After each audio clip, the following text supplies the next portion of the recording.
L'ONU en action, un programme de la télévision des Nations Unies.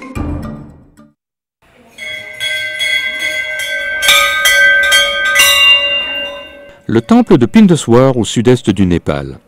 Des femmes prient le dieu hindou Shiva pour qu'il protège ceux qui subviennent aux besoins de leur famille.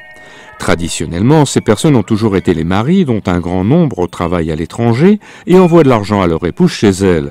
Mais ceci est en train de changer.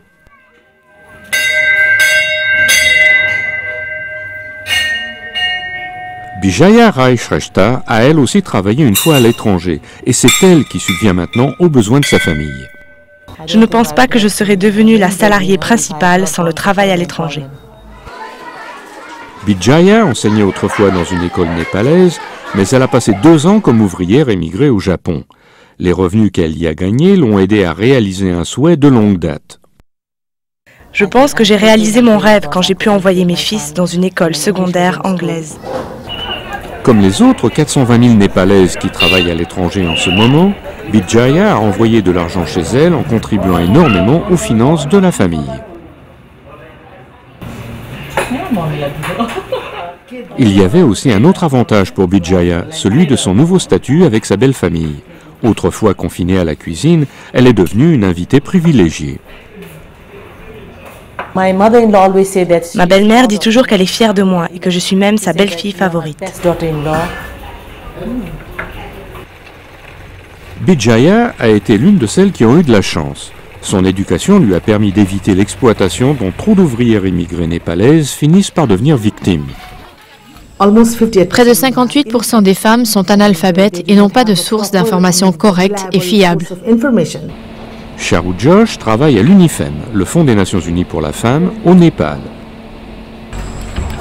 Grâce au soutien de l'UNIFEM, Bijaya et d'autres anciennes femmes émigrées qui sont rentrées chez elles ont créé Puraki, une organisation pour la promotion d'une migration sûre et équitable pour toutes les femmes. Des femmes comme Usha Rai.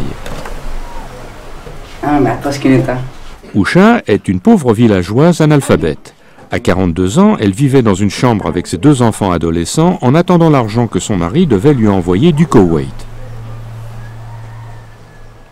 Il n'a jamais rien envoyé. Désespérée et attirée par des promesses de compensation monétaire, elle est partie chercher du travail dans le Golfe en 2008. Mais pour financer son voyage, Usha a dû emprunter la somme colossale de près de 1 000 $ américains, ce qui représente plus de 300% d'un salaire annuel moyen. Elle a dû mettre en collatéral la seule chose qu'elle possédait, son terrain. Puis, une fois dans le Golfe, les salaires promis de femme de ménage lui ont à peine suffi pour vivre. Je ne savais pas si je devais manger avec cet argent ou si je devais payer les frais scolaires de mes enfants, ou encore si je devais rembourser mes dettes. J'étais folle d'angoisse. Après 11 mois, la compagnie où Usha travaillait a fermé et elle a dû rentrer au Népal. Elle est maintenant au chômage et accablée de dettes. De plus, elle ne peut pas racheter son terrain. Son fils Rajev se demande si elle pourra un jour payer ses frais scolaires. Je ne sais pas quoi faire. Je suis obligée de dire que j'y arriverai afin de nous donner un peu d'espoir, mais je ne sais vraiment pas comment je vais arriver à payer son éducation. Afin d'éviter que les ouvrières émigrées comme Usha ne soient exploitées, Puraki, l'UNIFEM et autres organisations de ce genre ont fait pression sur le gouvernement pendant plusieurs années. Et finalement, en 2007, leurs efforts ont abouti lorsque le gouvernement du Népal a introduit une nouvelle proposition de loi innovative sur l'embauche à l'étranger qui protège spécifiquement les droits économiques et sociaux des femmes qui travaillent à l'étranger.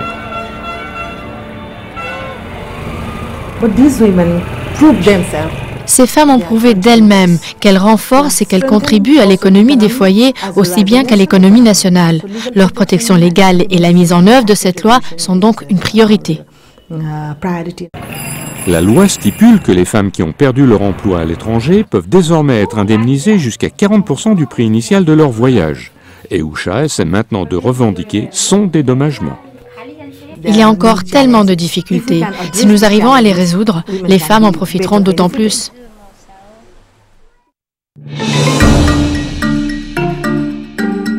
Ce reportage a été préparé par Jill Fickling pour les Nations Unies.